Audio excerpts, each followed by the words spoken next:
Hadatsana Asim an Zirin an Umar bin Khattab. Nah, ini hadisnya yang pertama kali dengar berarti Umar bin Khattab.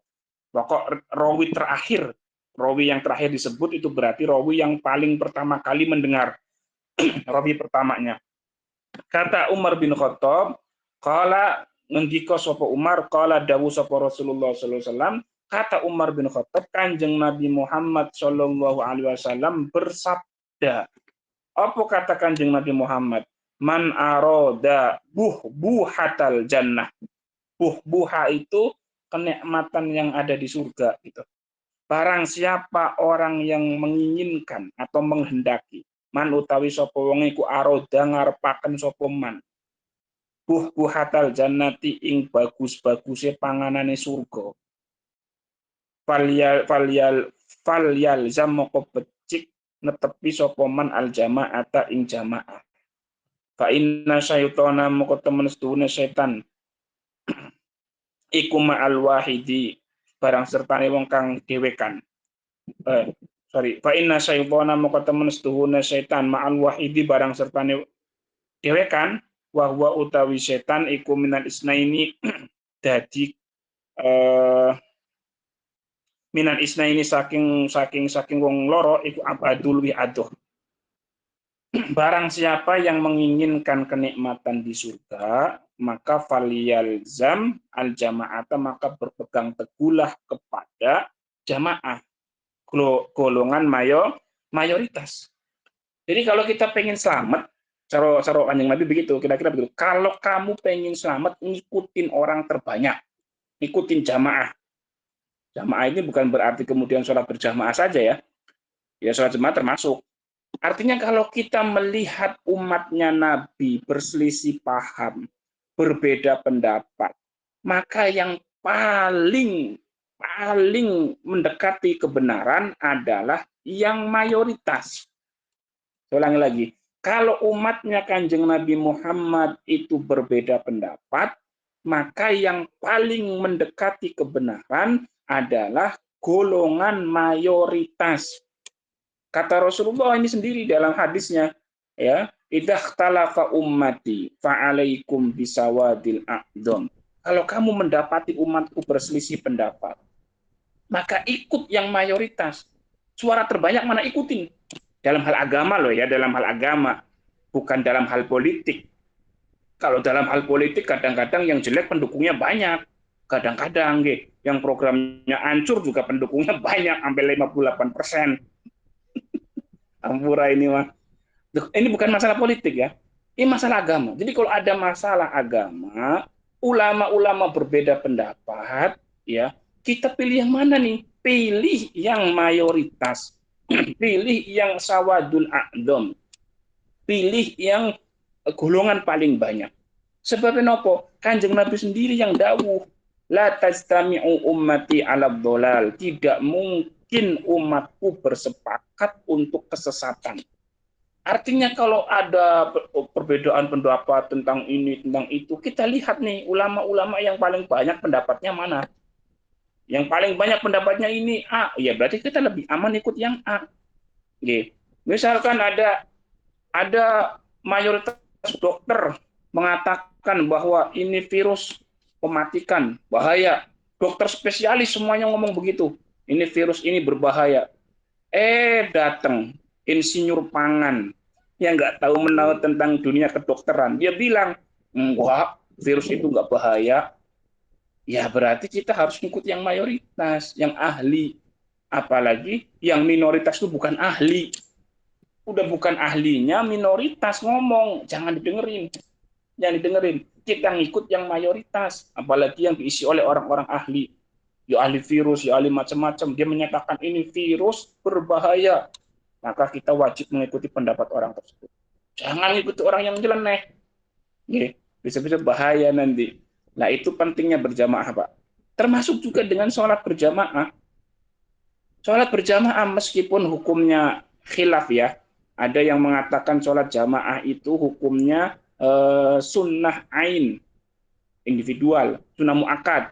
Ada yang menghukumi sholat berjamaah itu fardu kifayah. Artinya kalau satu kampung, satu kompleks sudah ada yang berjamaah, berarti yang lainnya gugur, nggak punya kewajiban jamaah kayak sholat mayit. Nah, ada yang menghukum begitu. Ada yang menghukumi sholat jamaah itu ya sunnah muakkad.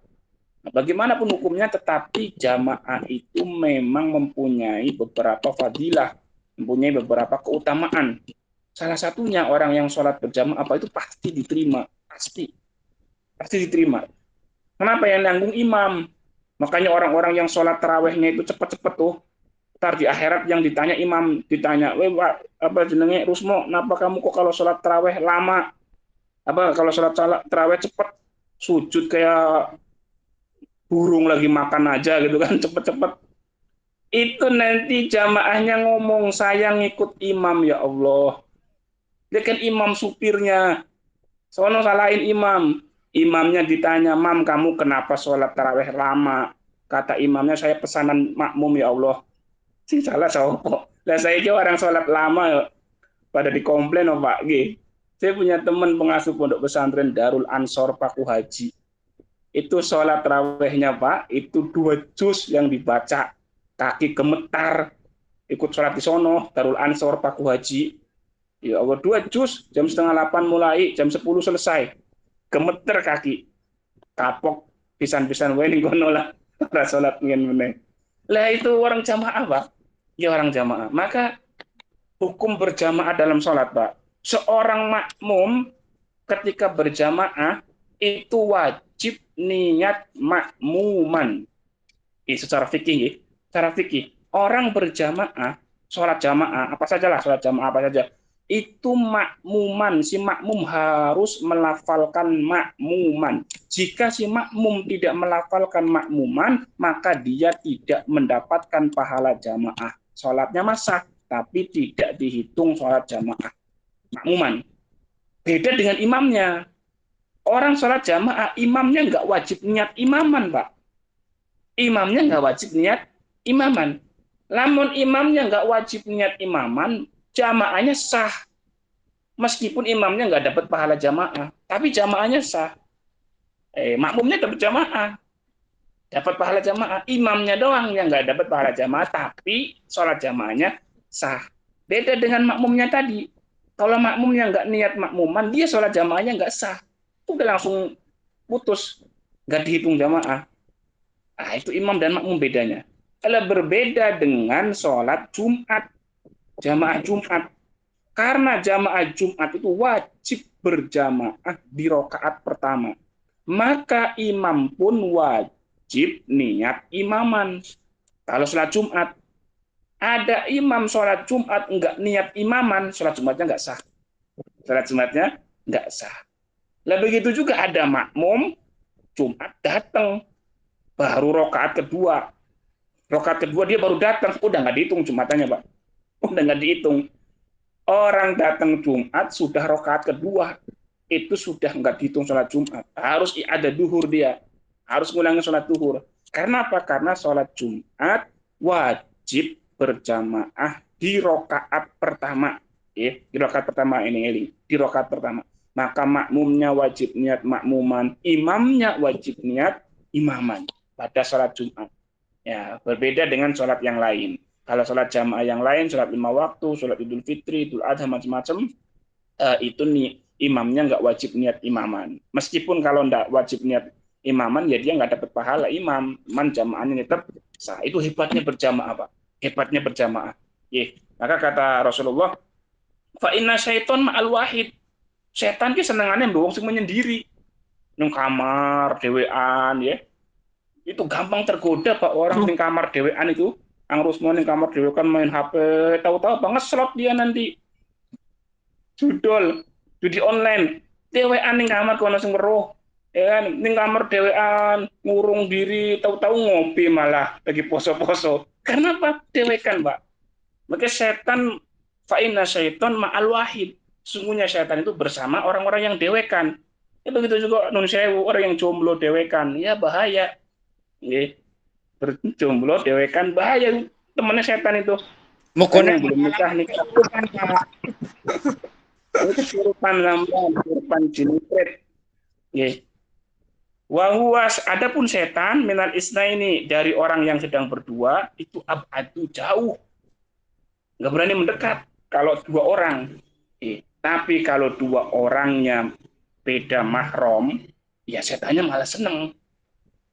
Beda mahram, laki-laki sama perempuan, berduaan, seneng malah setannya. Ini maksudnya ada laki-laki dua atau perempuan dua bersama, itu setan nggak berani mendekat. Artinya potensi untuk berbuat salah kadang-kadang sedikit, karena nanti ada yang mengingatkan, begitu ya. Ada yang mengingatkan. Makanya kalau mau kemana-mana jangan dewean, itu gampang digoda setan. Ngeten nggih. Jadi kata Rasulullah itu siapa yang kepingin mendapatkan kenikmatan surga, maka berpegang teguhlah pada jamaah rombongan. Karena kalau dalam rombongan itu kita potensi berbuat salahnya itu sedikit. Bahkan nanti masuk neraka ya rombongan, Pak. Masuk neraka rombongan, masuk surga juga rombongan. Masuk neraka rombongan Fir'aun, rombongan Abu Lahab, rombongan Abu Jahal, rombongan semuanya. Masuk surga rombongan, rombongan Mbah Hashim, rombongan Mbah Dahlan, rombongan Mbah Nawawi, itu rombongan semuanya. Qurannya jelas begitu. Wasiqal ladzina kafaru ila jahannama zumara, berbondong-bondong. Ya, tadi kan rombongan. Sama wasiqal ladzina taqau ilal jannat, wasiqal ladzina taqau rabbahum ilal jannati zumara, juga rombongan. Maka jangan sendirian terkam oleh setan, ngoten nggih. Bon niku mawon ingkang saged kula sampaikan, insyaallah menjang kita lajengaken malih. Besok kita lanjutkan di hadis yang nomor 9, nggih, judulnya Biru Ashabil Walidain, berbuat baik kepada teman-teman orang tua kita. Ya memang kitab ini isinya adalah al-wa'id, nasihat ya, hadis-hadis tentang nasihat, hadis-hadis tentang seputar kehidupan kita. Itu saja, mudah-mudahan ada manfaatnya. Mohon maaf apabila ada perkataan yang kurang berkenan. Saya akhiri. Wassalamualaikum warahmatullahi wabarakatuh. Waalaikumsalam. Matur nuwun, Ustaz.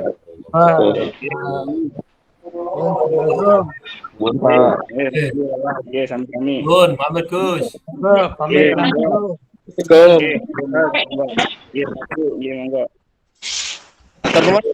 Assalamualaikum. Monggo. Malang dari Boyolali, Tanah Tinggi. Terima kasih sudah hadir. Suwun. Silakan yang langsung mau siap-siap berangkat kerja. Kalau Terima kasih Pak Ustadz. Assalamualaikum.